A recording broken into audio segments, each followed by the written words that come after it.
Well, howdy doody. Man, I tell you what, everybody, it doesn't end at Ice HCV. I've been in the pool for a little while.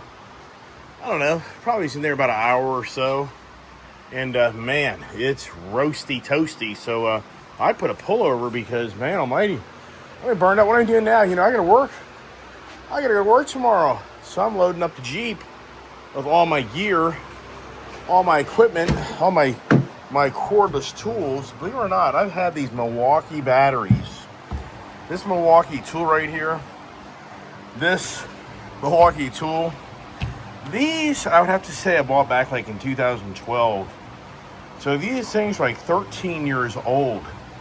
I gotta charge that one. Good thing I just checked that. I better check these batteries. I thought they were charged.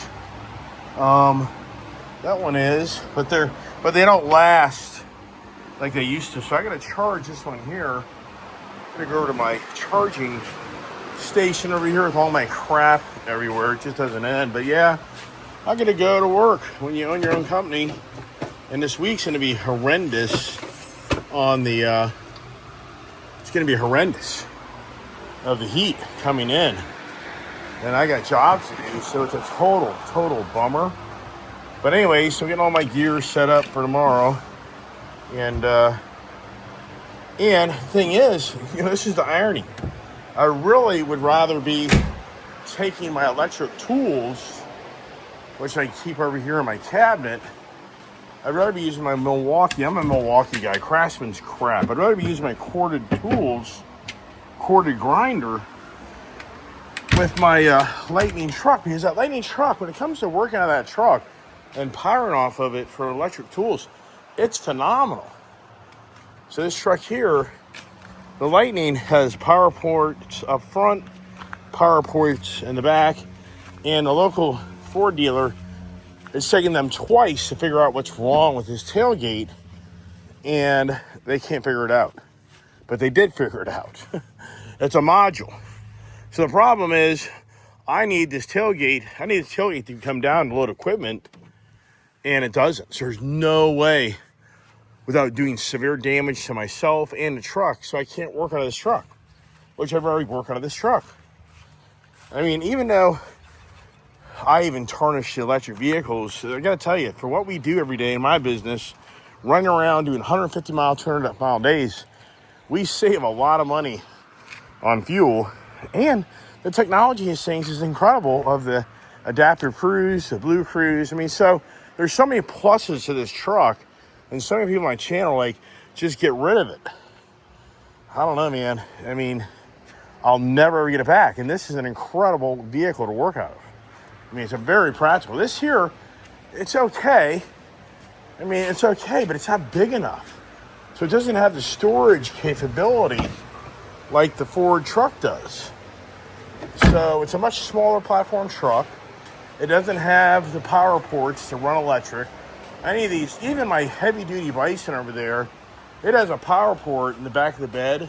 When I go to run my Sawzall or my grinder or my hammer drill, it won't work. It doesn't work. It's the biggest joke in the world. It's like, it's a plug to plug in to basically power your phone, I guess. And the bed is so high up in the air, it's very challenging. Same thing here. There's no power.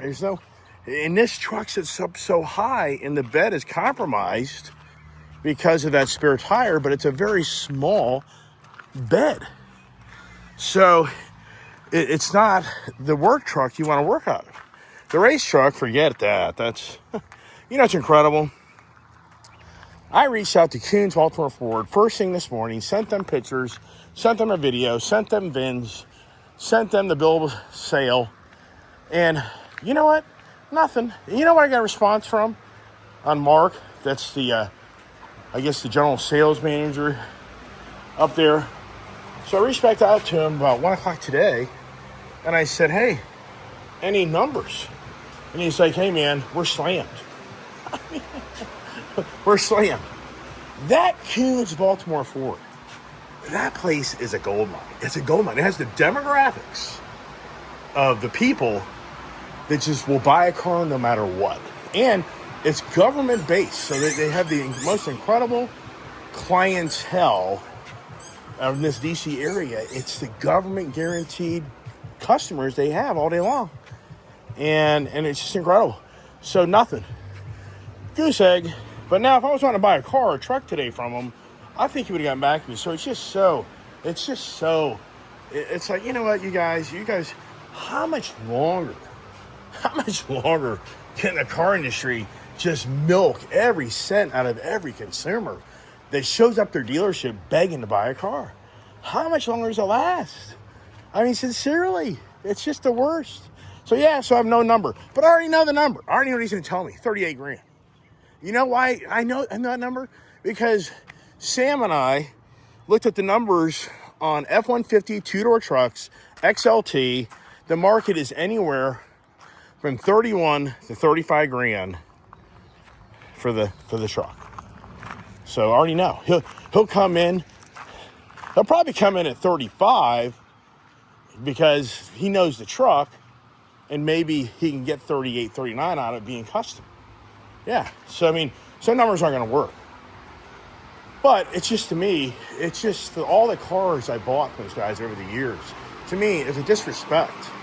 It's just this. And so for me, am I ever going back? Hey, Coons, bye-bye.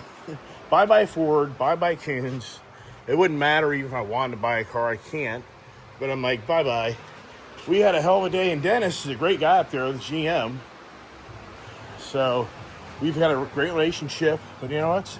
It's over. So for me, bye-bye. So anyways, just reach out to everybody. I'm not going to the car show. Anybody says, you going to the car show tomorrow? I can't. I have to go to work. And for me, if I don't get an early start tomorrow, oh my gosh. So if I'm not out of here by 8:30, I'm going to be, the job's an hour plus away.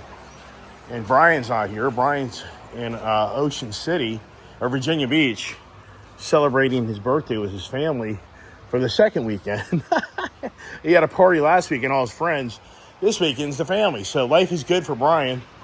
So it's me, the lone man on the job, as I always do. I brought in the bikes in this series just because I was putting the Camaro in, and it leaves the area. Got the window down, airing out the car. What a beautiful car, everybody, right? Beautiful car, beautiful bikes.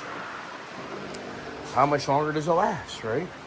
Those watch my channel, you definitely get the series, the chapters. You know what's really crazy is, if you look at I got to talk about this a little bit more in depth in a morning conversation, but I've been watching the history of Sam Clemens and Ernest Hemingway. Do you know what they have in common? Do you know what I have in common with them? Do you know? I'll be very interested if anybody knows what I have. Very, very similar things in life.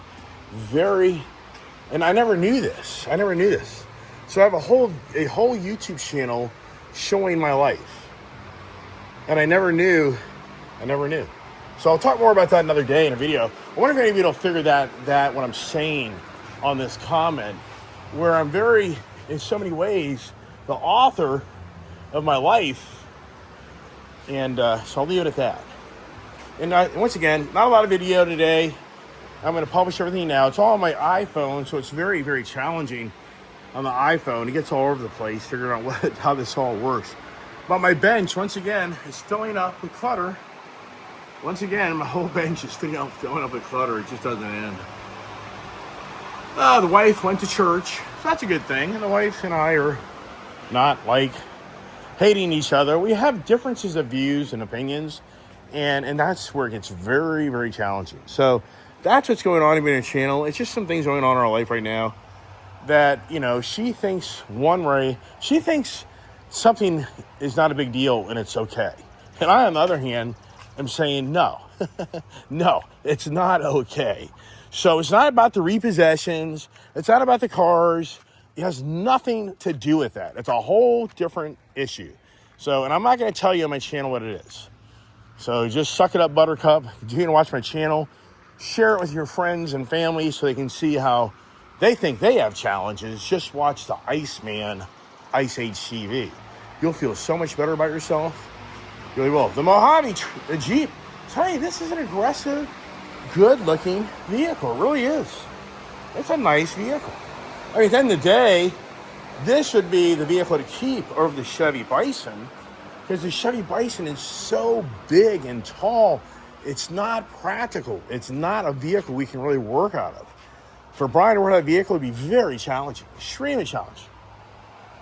This is more user-friendly. This is the vehicle I bought for Julia when Joe left me to start working out of and work for me with Kiefer. Yes, this vehicle, hard to believe, everybody. I think I bought this vehicle like in February or March of 2023, I think. Maybe 2022, everybody. I just can't keep track. I mean, wow. All right, that's it. What time is it? I don't even know. I was going to start cutting grass, but it is 5:30. That'll be tomorrow's project. Plus, I'm out in the grass, and the ground is still very wet. And I really want to get everything. I want to get everything in order tonight with all my gear to go to work tomorrow morning. So I get out of bed. I'll make a nice little video, get on the road, and then I'm gone. Here's this kid. This kid rides up and down our street all the time. No helmet, nothing. Goose egg, dirt bike. He rides. I think he's clueless that if a sheriff was going down the street, he'd probably confiscate that kid's dirt bike. I mean, that's serious stuff as a kid running around. So, all right. Did I say I'll shut up? I think I will shut up, everybody. So, hope everybody has a blessed Saturday evening, and I'll start publishing videos. And there you go. And there's Gypsy. She's been behaving. She's been staying on the property, which is a good thing. Stay here, Gyp. Gyp, say no. You stay around here, baby. Good baby. Yeah, she really is. Everybody really is getting better and better. Thank God. God bless.